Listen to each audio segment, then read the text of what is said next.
kind of go over things. So if you don't mind, real quick, we'll just go around the room because I don't think I've met everybody. And just let me know who you are so I can put a face to a name. So you want to start? I'm Vicky Wolf. This will be my first time being a vice medic, so. Awesome. But I'm an ICU nurse for like 16 years. So I'm coming to you if I have any big problems. The general theme is I'm a lazy ICU nurse, so I'd rather give you a Band-Aid and not have to do the big stuff. That's working smarter, not harder. Exactly. Okay. James? I'm James. I'm supposed to be at the Ride Marshal meeting. Yes. Is that his meeting? Yes. So I'm here as medical and bike medics and whatnot. It's all together. It's all together. Yeah, it's All our right, sweet. I'm in the right place then. Yeah. Let's ride Marshal on. All right. Hi, I'm Deb Birch-Beenan. I'm an internal medicine physician, so I can order the IVs. Awesome. Fantastic. I'm Ronald Hayward, and I'm taking lots of ibuprofen. I have been on the receiving end of it. It's going to be a good night. Analgesic. Yeah. I'm Susan. I'm from Pittsburgh. Go Steelers. And Ride Marshal. Awesome. Who do we have on the call? Darren? Yes, sir. Hello? Is this your first year as a bike medic? Yes, it's my first year of biomedic. I am a nurse practitioner for a couple of years, family practice. Awesome. Welcome. I think Jake Thank you. Turner?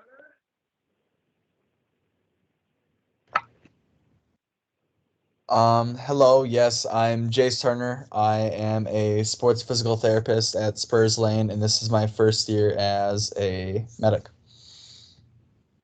Awesome. Thank you. Welcome. Josh? Yeah. I feel so out of place.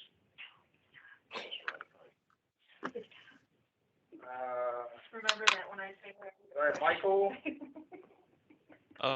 Hello. Hey, my name's Michael. Can y'all hear me? I can hear you. Okay. Yeah, I'm a nurse practitioner. I've done the MS 150 Houston like twice as a bike medic. Awesome. Welcome. Happy to have you in San Antonio. Is that what you said? Here? Yeah, he's done it a couple times in Houston. Oh, okay, so he's the most experienced so far. Uh-oh. And then he's got one. Dr. Sparkman, I see you're on. Dr. Sparkman. Yes, sir. I'm sorry I couldn't make it. I couldn't get away from my other meeting in time. But That's all right. I'm online. I'm happy to hear we have some first-time offenders and some repeat offenders here. So it should be a good time. I want to thank you all for volunteering and coming. Thank you, Dr. Sparkman. And Zenia? Hey, I'm Xenia. A repeat offender. Zenia, welcome back. Thank you. All right. So, yes, there's a lot of medical people here. But I'm okay with that because we are all going to kind of work together. Yes. So Cynthia told me you were coming, and I said, I've been with James a couple times. With some kind of pretty good, yeah, we're going to try to keep the rubber side down this year. So. Absolutely. Oh, yeah. All right, so I'm going to try to share the screen, and hopefully this works the way that I want it to. Where at? Should be the one where Darian. You'd have the PowerPoint. Yeah, I have it up here. Okay, there you go. Are you sure? Where are you guys at? Yeah. So it's usually where Top Darian down mark. faces at. Sorry, the other one. Where it says screen. Right here. Oh, where? Sorry, it doesn't have to. That way, that one, yeah. Oh, there it is. All right, can you all see that PowerPoint? Yes. Yes. Yeah. All right. So I just want to go over a few things here. So really, our job, it doesn't matter if we're bike police, bike medics, or the ride marshals. Our job, we are goodwill ambassadors for the society. We'll be representing the society the entire time we're out there.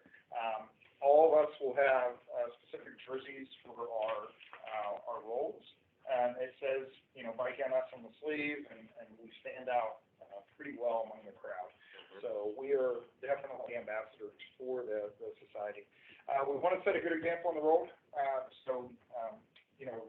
Good riding tactics, making sure we're calling out hazards, providing that good guidance to the riders. The ultimate goal at the end of this is to provide a safe and fun experience for everybody that comes out. So we do our best to try to make sure the route is ready. But the day of the ride, when we get 12 or 1,300 riders out there on the road, it can be a bit challenging. So we're just trying to, coach them and set an example on ourselves on how we want them to ride. So be appreciative to the officers and medical support store owners, anybody that's volunteering time to come out and support our cause. So a lot of the officers you guys will see at the intersections, blocking traffic for us, they're doing that on their time. They're coming out and they're providing their time away from their family to come out and just stop the cars and provide that safe atmosphere for us. So just be thankful for everybody, store owners that open their shops and let us come in, and property owners that let us set up rest stops and stuff like that. We just want to be very appreciative of that. I mean, it does take a lot on the logistics side to get those locations set up. So just be thankful and appreciative. And then encourage and appreciate all the riders, given their time, resources. Everybody has fundraising requirements. I mean, this is a huge event for the area, and everybody takes time out of their personal lives to be able to contribute and come out and support this cause. So we just want to be a good ambassador for that.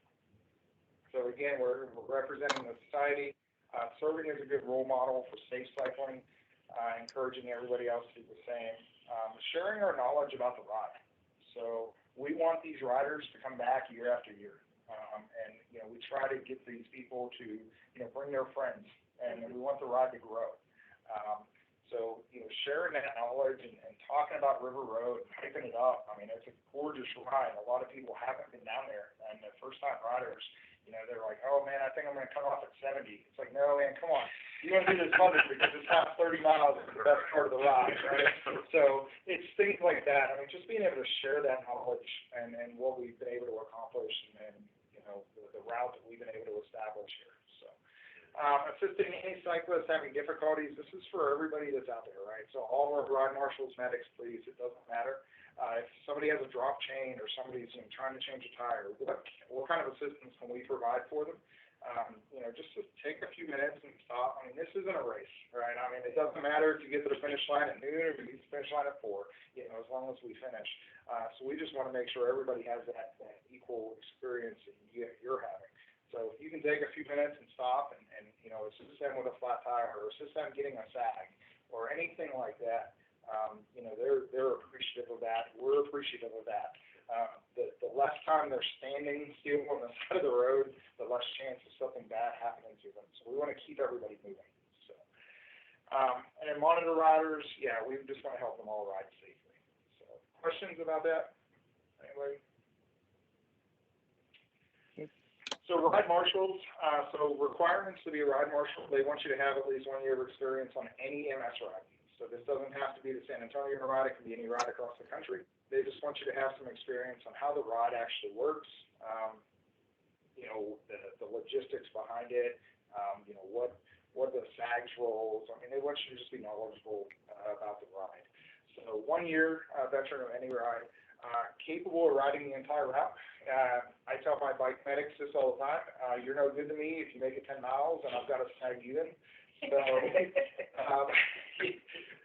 we want you guys to be able to ride the entire route. Day 1's routes are 70 and 100.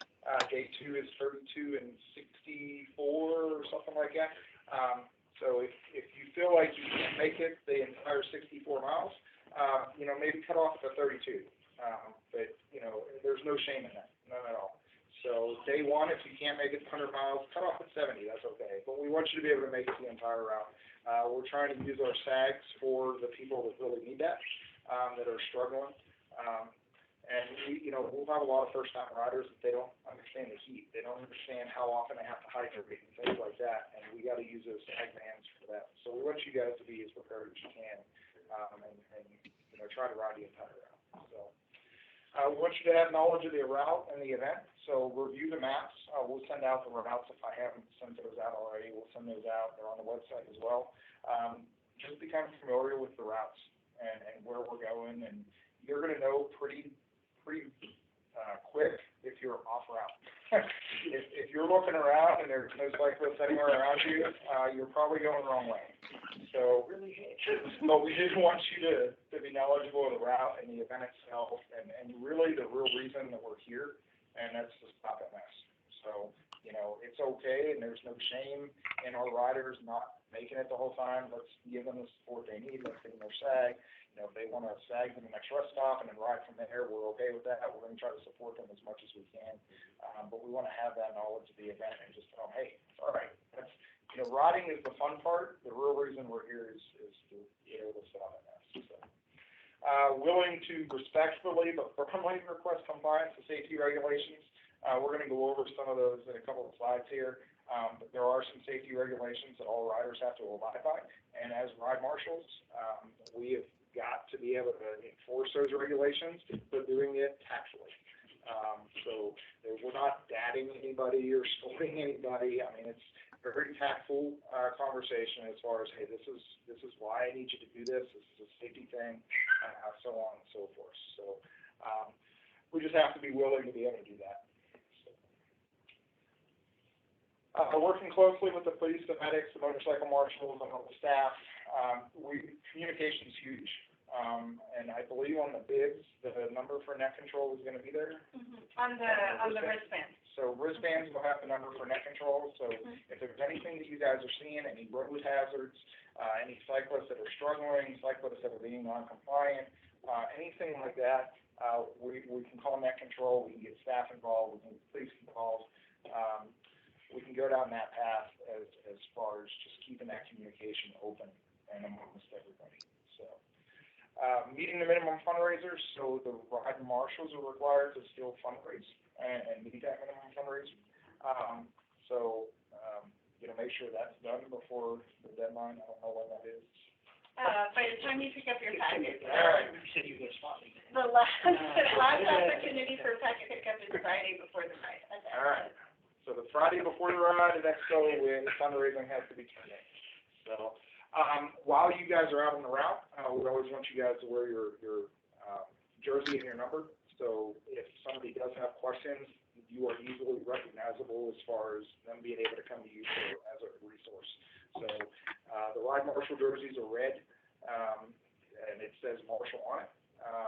The bike medics are orange and says EMS on it, and the bike police are blue and white and it says police on it. So it's pretty recognizable as far as where everybody is and who they are. But at the beginning of the ride, people are going to see this, so they're going to know to look out for these jerseys over the course of the ride. So always wear that while you're out. And then the marshals, you guys have to register as a volunteer as well as participant. I think that's still in effect. So you're riding as a participant, you're doing the fundraising, but then you're volunteering as a marshal on that side of it. So we know how many marshals we have. Okay. Being a role model, so always set the example. Always think about safety. So that's one of the big things for this group is the safety of the ride. So always make sure you're calling out those road hazards. Make sure you're, slowing people down if there's gravel or anything like that. Pay flags are a big thing, right? So I'm not looking at anybody. We know the rider's going to go out there, going to get into these lines, but if you see them and they're passing you at 25 or 30 miles an hour, hey, not a safe thing to do kind of thing, and maybe talk to them at the next rest stop, catch up to them. We just want to make sure everybody's staying safe. So, obeying all traffic laws, so we will have some controlled intersections over the course of the ride. So officers will be posted and they'll be stopping traffic to let us through. In that case, if the light's red and the officer is waving you through, obviously we can go through. There's going to be a lot of uncontrolled intersections, stop signs, red lights, whatever the case may be. We obey those laws. So it's not good practice for any of us to clear intersections. I know we do that on group rides, and if there's 5 or 6 of us out, we'll come to an intersection, hey, we'll clear right, clear left, we're gonna keep going. We want everybody to be able to clear their own intersection. It is their own responsibility to clear their own intersection. Okay. Right. So there may be intersections that the bike police are deeming that, hey, this is a little crazy intersection, I'm gonna stay here. And if that officer is there stopping the intersection, that's a different story. Right. If there's nobody there controlling the intersection, you must stop. So obey those traffic laws. Courteous to all riders, make sure you're announcing when you are passing on the left. Just on your left and pass them and move back over to the right. It's okay to do. You can be loud, you don't have to yell at them. So just make yourself known. Explain that safe behavior if you see anybody, and again, just offer that assistance whenever possible. You have some kind of reputation there. I did a confidence.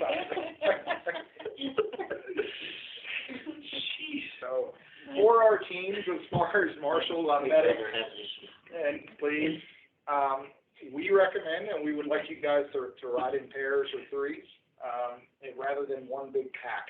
We don't need a big pack of ride marshals going out at the beginning and all the ride marshals are together. That kind of defeats the purpose. So I tell my medics as well, it's, ride in pairs, pair up with somebody that averages about the same speed as you, and try to enjoy the ride. Just go out and have a good time and partner up with somebody and enjoy that. If you come up on a situation that there are a couple other marshals there, maybe relieve them and let them go ahead, right? And give them that break, and you can take over the job that they were doing. So that's encouraged. It's to let the faster riders get back up at the front, and the slower riders will be in the back. But we want to obviously have a presence throughout the entire course, and it's no good to anybody if we're just all packed up at one spot. So you don't have to be the first to cross the finish line. It's not a race. Again, so no pace lines again. So always call out those hazards. I've briefly mentioned that. Debris on the road, and then just being friendly. So again, good advocates for the ride. So we want to arrive early enough that we can get everything correct. So about an hour early to check in. We're going to sign all the paperwork that we need to, the rider waivers, if that hasn't been done already. Again, we're going to spread out on the course. And then always, if you see somebody on the side of the road, at least ask them, hey, are you okay? A lot of times you'll see those riders on the side of the road, they're just waiting for their friend to catch up, right? So just, as I'm riding by, I'll just ask them, hey, you good? Thumbs up, thumbs down, you need some help. Most of the time, if it's a mechanical problem, you're going to be able to tell that because they're working on something. But we can stop and offer some assistance.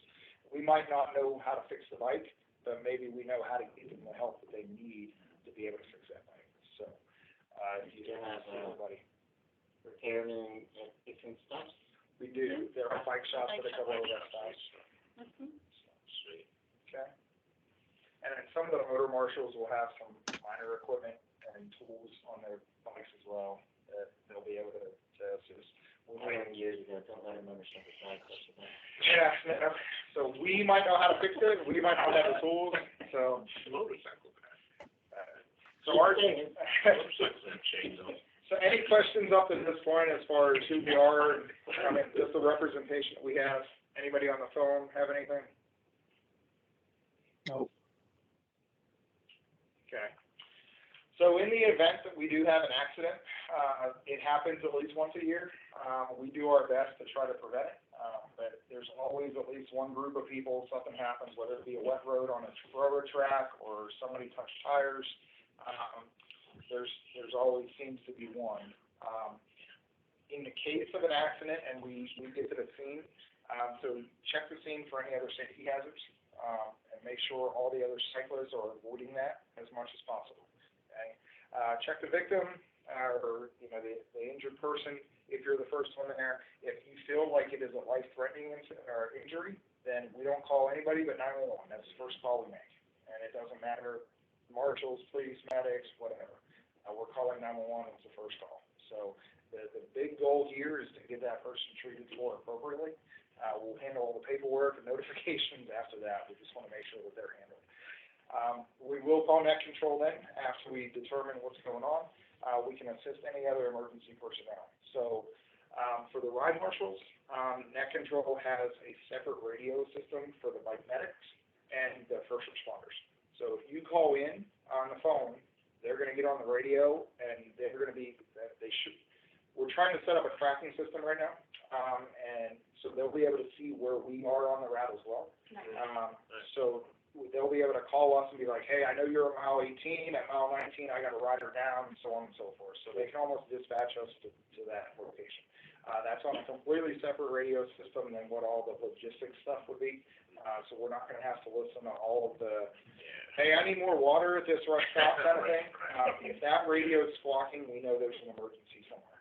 So are we gonna be communicating with our phones if you're bike medic? So you'll have a radio. Yep, and they're small. They're little like LTE radios. They put them in the back pocket of your jersey. It's very easy, and they all have earpieces or lapel mics. It's easy to read. So, no, God, I hope not. And we're thinking smart ride marshals would use their phone, Correct. right? Okay. Yes. Yeah, medical, police, and the first responders will all have the emergency radios, and then marshals should just use your phone and call anytime. So, control bike flow.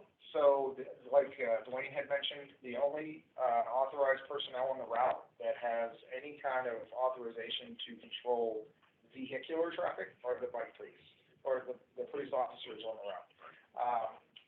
We do not control any of the vehicular traffic. We can control the bicycle traffic, okay? So if we feel that it's necessary to call net control and say, hey, hold everybody up at the last rest stop, well, we can do that to stop that traffic from coming through if it's a real dangerous situation. That determination would usually come from one of the emergency personnel on scene. So but we're going to control that cyclist traffic around the incident. You know, we can kind of block the incident and control them around. We don't want a big group of people stopping them. And that happens a lot with the teammates. They'll want to stop. They want to take care of the team member. It's like, hey, we got to keep you moving. This isn't because we don't want you to check on them. It's we've got to keep you moving. We can't have this big, cluster of bicycles in the middle of the road. So control that bike traffic. Keep it going to the next rest stop. We'll tend to the injured person, and then we'll get them to where we need to get them. Okay. Replacing the fellow marshals, that's what I was talking about earlier. If you come up on somebody, it's like, hey, let them go ahead and take their place. That gives you a little bit of a breather, and that gets them back up to where they would like to be in the course. So it's very important when we are communicating with net control or on any kind of radio system, we're using a rider number rather than a name. This is for two reasons. We don't want to give out any of that personal information over the airs.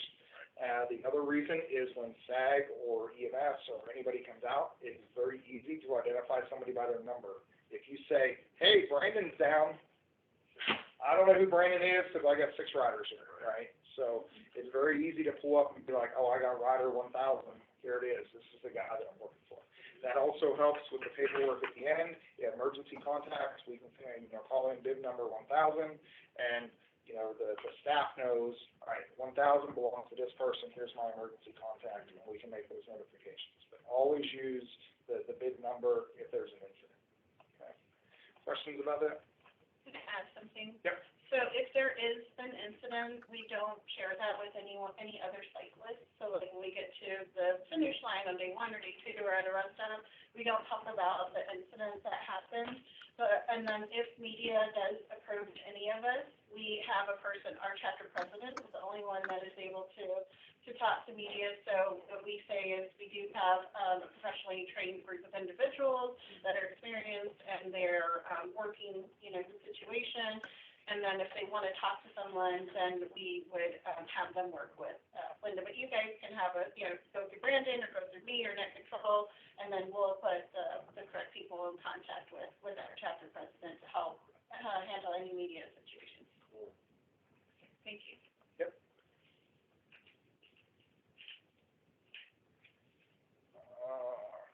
Okay, so risky behavior. So we will see at least one person on this ride that tries to go out and ride without their helmet. So we enforce that helmet rule. There's no exceptions to that. 0, you have to have a helmet if you want to be on the ride. If they balk at it, or they start giving you a hard time about it, we call net control with a VIN number. We can get police or staff out there, they'll be pulled off the route. There are no exceptions to this rule. And if any of you have had any kind of an incident or a crash before, you know how important having that helmet on is. So, there are no exceptions to this rule. No cell phone use while you're on the bike, so no selfies, no filming. I know River Road is very popular for people to pull their phones out and take pictures under the flag while they're riding. If you see that happening, just ask the rider to stop. They can stop and take a picture and keep going. We don't want them on their phone while they're riding their bike. Okay. No headphones, not even in one ear. We want everybody to be able to hear their surroundings and know when people are coming up behind them. There are a lot of people on the route. So once we get, 12 or 1,300 people out there, you got to have all your senses ready to go. So we got to be able to hear both sides and know what's coming up behind us and what's around us. So no headphones at all. I encourage riders not to call out clear. We talked about that. We don't want anybody to do that. We're going to set the example by not doing that. So, and then no passing on the right. So we pass on the left. We call out on the left. Yes, ma'am. So if you get to a stop sign, I mean, I think a lot of us are just used to saying clear. Yeah. Yeah. So You're still following the rules, you just say. No, you're not. You can get a ticket, and I'm gonna tell you. No, I'm not telling you to stop, I'm saying you would still stop, but I think we're all just conditioned to say clear. No, I get what you're saying. And but the problem is if we say clear, then I'll the try next not person absolutely thinks that it's clear, and it's a huge liability then if they don't stop because they're trusting you. Got it. Right. So I understand. we want to make sure that we're not giving them any kind of a false pretense that intersection is really, might be clear for us, might not be clear for them right back. A few years back, we had some incidents in Brunswick. They had a like this. They will, because it's open to traffic, you gotta follow the rules of the road. Right. And we have about 300 brand new cyclists that haven't done these rides before, at least this ride, so it helps them to know the rules of the road as they're riding, I understand. and train them well from the beginning so that they have a good experience. As far as passing on the right, we try not to do that. Pass on the left and call out on your left, and then if once you get past the person you're passing, move back over to the right. It's basic driving habits, right? I mean, we're going to do the same thing on the bike. Stay in the right-hand lane unless you're passing and you pass on the left. Just make sure you're calling it out so everybody knows you're coming up behind them. So, and as long as they're not wearing their headphones, they should be able to hear you. Underage riders, so we do have some underage riders or minors that come out and they'll ride with their parents. So they have a special number. I think it's a different color. So it's a pink number, so they're pretty easily recognizable as far as being out and about. So they have to stay within sight of the adult that they're riding with. So whether it be mom, dad, aunt, uncle, whoever it is, they're supposed to stay in sight with them. Every once in a while, we do experience the occasion where the child does get away from the parent. And then it's like, we got to try to reunite them. We can do that at a rest stop, if at all possible. Obviously, we don't want to be standing on the side of the road trying to reunite and trying to, bring people back together. Get them the next rest stop and try to reunite them somewhere safe. Okay. Is there a connection between the two numbers, like the underage rider and the person? They should have, there's a line on the youth rider's bib that should have their parents' rider number. Plus, we also have a list of riders, so if you say it's rider 12, then we're able to go in and look and see who the emergency contact is and to reunite as well. And then we just call net control with that phone number that's on your bracelet to make all that happen. So we do whatever we can to try to reunite them at the rest stop. A lot of times it happens. I mean, your rest stops are 12 or 13 miles apart. You get to the next rest stop, it's like, all right, we're finding your mom and dad before we leave, kind of thing. And we're able to reunite them there. One of the things that we don't want to do is we're not touching them at all. Like, we're not, all right, come here, I'll give you a hug, it's okay, we'll get you back. It's, you're encouraging them, but we got to kind of keep hands off as far as reuniting. Obviously, if they're injured or something like that, we're going to do what we have to do. But if it's just a reunite, then we're not going to touch. So we can leave them with the medical team or the SAGs at the rest stops, so we don't necessarily have to stay there the entire time, but we do have to hand them over to somebody else's responsibility. I personally, I like to make sure that they're reunited before I separate, right? So I won't go, but I mean, it's like, man, it's been 30 minutes. It's like, man, I'm gonna leave you here with SAG and you know, so will make sure you're taken care of. Kind of thing. So. That would follow up too with, the net control, just before you leave, just so they know that you've left them aware, so they know the situation. What you guys should be carrying or think about carrying when you guys are out there as marshals. So extra tubes, I mean, this is just, you know, common practice for any cyclist, right? We carry a couple extra tubes with us. I know the motorcycle marshals, they'll carry some tubes in their bikes as well. All of our SAG vehicles, I think they have some equipment. I don't know how many tubes they're each gonna have, but, you know, some stuff that you can carry on your person, some extra tubes. So CO2 cartridges, you wanna make sure you have those. Again, you want to prepare yourself to ride the entire ride. So if you do have some kind of an incident that you have a flat tire or something, we would expect that you're able to manage that incident. Yes, ma'am. So if we're handing out some of our stuff to people that are in trouble, can we get restocked so that we're not in trouble? We should I have think we have done that in the past. Cartridges, I'll check in with our logistics team. I believe there are some extra supplies that are gonna be available, yeah. We have done that in the past, and I know I've got some supplies as well that I bring a day of, that I'll keep. So, I mean, if you're ever to the point where you're like, man, I just gave away 2 tubes, just let me know. We'll make sure that gets taken care of. So. Tire tools, we want to make sure we have one of those or something to be able to get the tire off the rim. Non-latex gloves are a good idea, just in case you do come up on something or if you don't want to get your hands dirty, but mostly for some kind of an injury. Before you touch anybody, you just want to make sure you're taking that proper precaution. Any bandages, Band-Aids, stuff like that, we can carry with us. We're not expecting you to bring full trauma dressings or anything like that, but you know, if you have small stuff that we can carry in a small packet, then we can bring that. Anti-stick cleaning pads, our first responder vehicles will have some of this as well. But if you have room to be able to carry some of that, just some different ideas that you can have with you to kind of handle those situations as you come across them. And we'll have supplies at each of the sites as well. So again, if we are involved in something, we can restock somewhere. Yep. Absolutely. Uncooperative cyclists, we will have our issues, so try to be as courteous as you can. I think we talked about this a little bit earlier. Just take down their rider number, call net control, and let police or the staff handle them. So their team captains will be notified. We have that information because of their rider number, so we'll be able to get hold of their team captain and kind of, hey, you need to deal with this, or we're going to pull off a route kind of thing. So we can go through that route. But always, you know, try to be courteous. Don't let the situation escalate to a point that you're in a, you know, screaming batch down the side of the road. So just be as courteous as you can, and if they're not going to comply, then just call that control. We can handle it that way. So, jerseys. So volunteer jerseys, all property in the MS Society. So we want you to wear your rider number at all times while you're out on the ride. Special numbers issued for the Club 100 members, and they keep their numbers throughout. I think that's still a thing, right? So, The Club 100 numbers? Yes. So once you're assigned that number, they kind of keep that from year to year. So that's kind of a cool perk for them. Yeah, sorry. So like they get it from the year before you get Okay. it. So if you fundraise last year and you made top 100, then you get your perks in the next year. Several of the Club 100 members are from year to year.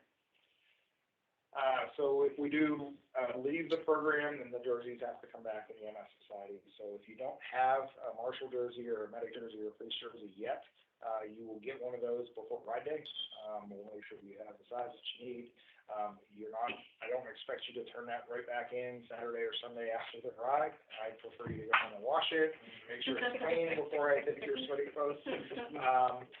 But, you know, if you do decide to come back next year, we'll use the same jersey. If you don't come back next year, then we would obviously expect that you turn that back in. So we would just keep the jersey if we like doing this and keep it. Yep. We want you to come back every year. Got it. The one thing that we do ask is that you're not wearing this jersey out on any club rides or anything like that. If it is an MS-sponsored ride, some kind of a team training ride or something like that, we can absolutely wear. I know Wingman has done some training rides that were MS, kind of related. They're doing a training ride for the MS ride, and they've asked us if we would come out and just have a couple medics out there, and we've done that for them. And we wear the jerseys so we're identifiable for some of their newer team members as well. So in that situation, that's okay, but if you're just out with your club, we don't want you wearing and representing the MS society. So do you put out a call just for, hey, for medics, we've got this training ride coming up? We will, if we have a sponsored ride from the MS society, we'll send that out. Okay. Yeah, we used to do Ready to Roll, and that was sponsored. The ride Marshals did. And a sponsored ride just means that whoever we're partnering with, that they have insurance, labor forms, and that they produce the event the same way that we do with all of our safety, risk management, and all the volunteers and all the support that we would put behind. We usually have an agreement with them that says they'll follow all those rules and so it's more of an official type of thing when it comes to having any kind of training ride that's associated with like an So one of the things we do ask as well is no modifications to your jerseys, so don't cut the pockets off or cut the sleeves off or anything like that. Just kind of sleeveless jerseys, yeah, no sleeves on the jersey. So remember, the jersey does belong to the MS Society, so when we get it back, we would expect it to be in very similar condition to the way we gave it to you. So, yeah, so. You guys aren't ready for that anyway. Yeah. So packet pickup, so Marshals, you guys still pick up your package just like any other rider. You'll get all the goodies inside that packet. Your numbers are going to be different. So I think they're... If you're a top fundraiser, you can choose which bib you want to wear. But if you're not within one of the special groups that's pre-assigned, then there are Ride Marshal jerseys. It says Ride Marshal. It's got green across the back so that you stand out, and your wristband. All of those things are color coordinated. I thought they were red. Ours The Bike Medics are red. Oh, I thought they were orange. The jerseys are orange, or the bibs. The numbers are... Bibs. Oh, okay, sorry. Sorry. Ask all the hard questions. She is. Wait a minute. My Viper red monkey.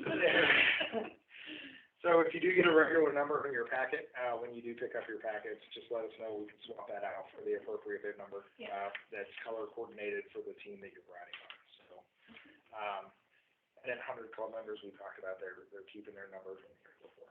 So, for bike medics specifically, so the big things that we're kind of looking out for on the ride, recognizing that dehydration and how to assist our riders to be able to hydrate appropriately. Some of the things that we can do for that is just look at their bibs, look at their shorts. If they're really sweaty and you see the white, sweat stains or sweat marks on there, encourage them to drink some more and make sure that's happening. I like to think you should be drinking about a bottle between every rest stop. Even in the mornings when it's cool, we need to be drinking and maintaining that hydration. So that's a big issue that we see on day one. Especially after lunch, when the sun comes up and we have a pretty good headwind, because that typically happens after lunch, we get the guys that aren't hydrating the way that they should. So that's definitely something that we need to pay attention to. If we do have an incident where a rider goes down, we're looking for head injuries, so we're checking, pupils and cobweb status, but we want to pick up the helmet and look at the helmet and examine that carefully. So any cracks in the helmet, we're sending the helmet to the hospital with the rider, just to make sure that they know that, hey, they did hit hard enough that it cracked the helmet. So, yep. So if somebody has a head injury, I'm not touching that helmet. Like, I was gonna leave it all on until. Yeah, that's fair. Unless it's there. Sure. Like. And you can absolutely do that. And I would probably do the same thing until the ambulance gets there and I would put a collar on or something like that. Messing around, taking off their helmet. No, 100%. But we just want to make sure that that helmet goes with them. Right. And we're looking, hey, is it cracked? Is there anything that we were able to see that's obvious? But that helmet, we'll send it with them so the hospital knows. So, cuts, broken bones, we're looking at all this. Obviously, we're limited to the equipment that we're carrying on our person. Cuts, we can probably just bandage up and send them to their next rest stop so they can get it cleaned up and re-bandage. Broken bones, there's not a lot we can do, on our bikes, but we have plenty of first responder vehicles, plenty of, medical director vehicles, there's a physician that's on the route, we have 2 ambulances on the route. There's a ton of medical support that's gonna be spread out, throughout the course. So they'll have splints and other stuff as well that they can help with.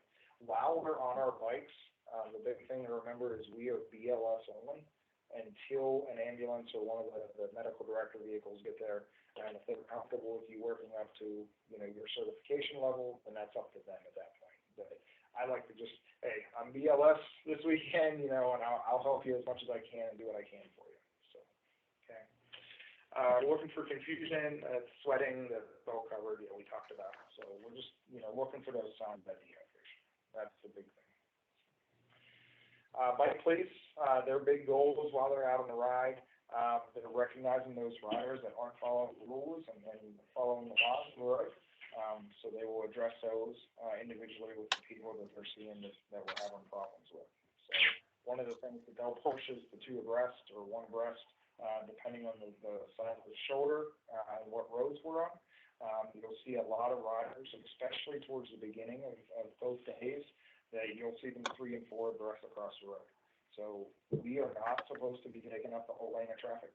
We should stay over to the right as much as we can, and allow traffic to be able to proceed around us. So you'll see us, doing a lot of that, hey, come on, single file or double it up or something, just to kind of get people pushed back over. But at the beginning of both days, when all the teams are riding together, we typically see that, they try to group up a little bit more. So it's sometimes difficult to get them pushed over. But they'll manage some difficult intersections as well. As I said earlier, they are the only ones that's assisting with traffic control. They are the only ones allowed to assist with traffic control. We're doing more of the cyclist control. And then they're looking out for all the overall safety of the riders as well. So, motorcycle marshals. So if you haven't done this ride before, you'll see motorcycles out there as well. They got their safety vests on, they're riding back and forth, and they'll kind of play leapfrog along the route. They are the eyes and ears, really. They have constant communication back with net control as well. They're seeing things that we're not able to see. They're getting to places faster that we're not able to get to as fast. So they're the eyes and ears on the road. They will stop and do a lot of assistance for flat tires or drop chains or things like that. So you'll see them standing on the side of the road a lot. Even if they're standing on the side of the road with a rider, when I ride by, I'm like, hey, you guys good? Is there something else that we need? There might be something that you can assist with. So always make sure that you're asking if everybody's good as you go past. They can assist in getting those sags for the riders as well. And then they go from rest stop to rest stop, and they check on the volunteers as well. So they're checking on everybody. It's not just the people out on the bikes. So questions about what everybody's goals are, what we're doing. Sometimes the motorcycle marshals will carry an air pump, and some of them actually carry a broom. Yeah. Because some of the people are just mean and go out the night before. The gravel on the end. Smash glass everywhere. Yeah. Holy cow. Yeah. Yeah, just right heads up.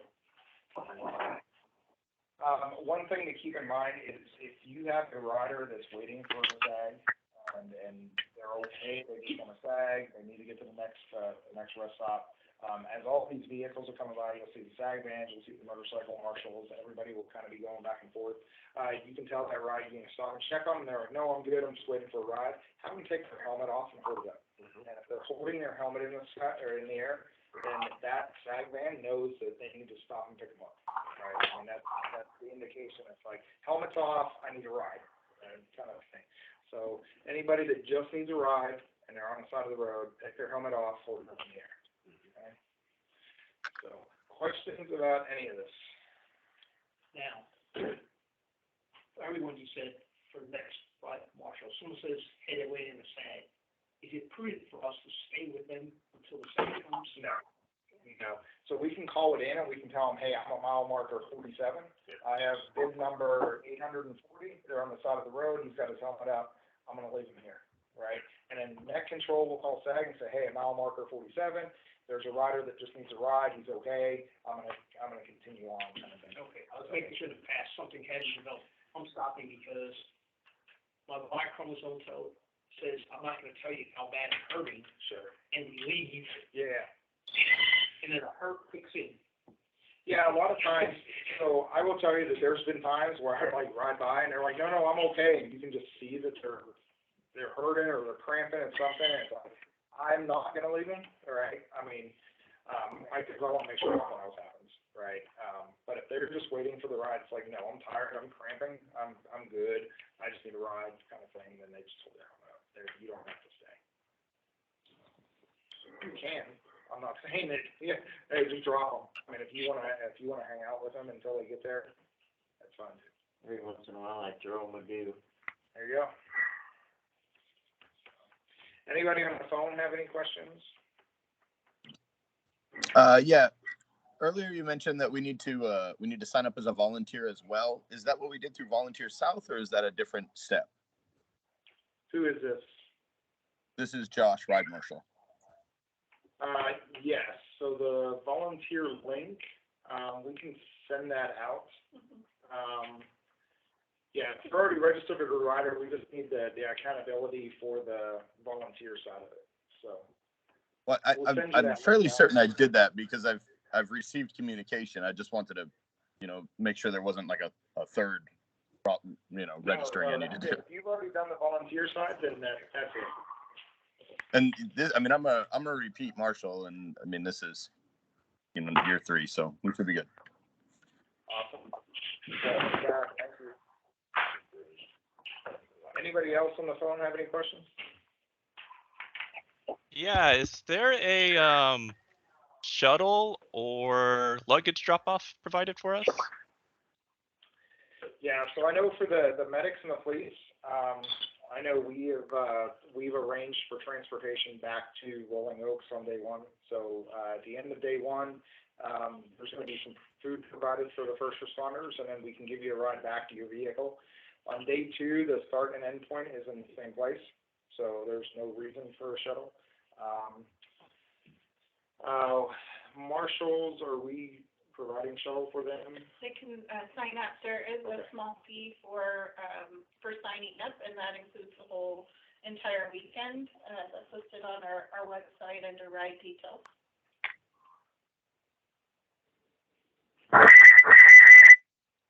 Did that answer your question? Yeah, thank you. All right, no problem. Anybody else?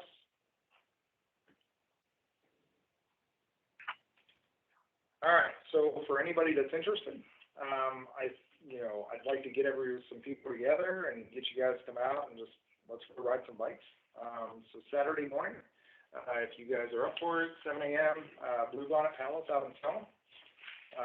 If you guys want to do we call it the quarter ride. We'll ride up Shanefellow Road in Waco Springs. You'll ride part of the same ride that we're doing for the MS ride, just backwards. You'll thank me for that on day 2.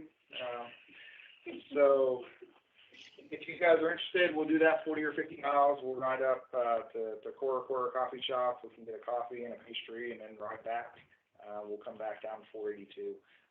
It's not a bad ride, but really the goal is to just kind of bring us all together and get to know each other and put some faces to names and have a good time and get out on the road. So, yep. Next weekend is Mama Jama, and I think there's also another. Mama Jama is the 17th. Yeah. And there's also the Conquer the Coast. Conquer the Coast and Mamma Jamma, all happening on the 17th. Well, hey, as long as you guys are getting miles in, go for it. If you do the following weekend. I might be able to set something up the following weekend as well. So we'll do the 17th for now, and then I'll see what we can do as far as the following weekend, and might be able to do something that weekend as well. Yeah, there's a lot of rides I'll going be able to do the 17th. Are you doing that? volunteering for the Mamma Jamma. Okay, sounds good. All right. Anybody else have any questions about any of it? Can you make Blue Bonnet Palace closer? It's only a mile from my house. I don't know. It's only 45 miles from my house. Hey, Brandon, Yes, sir. Sparkman, I was going to say, if you guys are just doing some practice rides, it might not be a bad idea just to scout out the course as it's laid out so we can identify rough areas or potential problem areas in the road as much as you can. That's huge.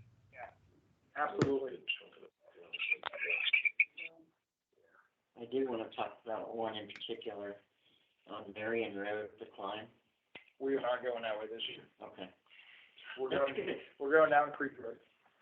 Oh, yeah, that's good. About starting at Morningside at the park, school, We can do that as well. and go to Marion or even New Berlin. Yeah. Oh. Might do that too. Let me look at a couple options. So, all right. Cindy, do you have anything? I just want to say thank you all so much for making our ride safe, for volunteering your time, and we really, really appreciate it. So thank you. Thanks to Brandon for his awesome presentation. Brandon. Yes. Fantastic I job. like him in a kilt better though. I might be in a kilt You might be Monday too. yes. Hey, that's 2014 already now. All right, well, I appreciate everybody logging on. If there's any questions or anything that you think about after we end tonight, you all have my email, you all have my contact information. If you don't, I will put it in the chat right now. You can email me or call me or text me or whatever, and we can absolutely try to answer your questions. So. Thank you, everyone. Awesome. Thank you. When did we? Thank you. Yeah, Thank we'll you, do it guys. at the expo. Okay. When is the expo? It's Friday the 30th, and it's at the Hilton Garden Inn at the Rim. What time? It's from 5 to 8. So it's in the evening? Yeah. Okay. Yeah. Because I'll be flying in from Minnesota. Minnesota for work. Yeah, we'll have your packets, we'll have your jerseys, we'll have all your stuff there. Right on. Awesome. Great. Thanks, everyone. There is some food and snacks if you guys want to grab some sandwiches and fruit and veggies. So please help yourself. One other question. I was thinking about My emergency contact.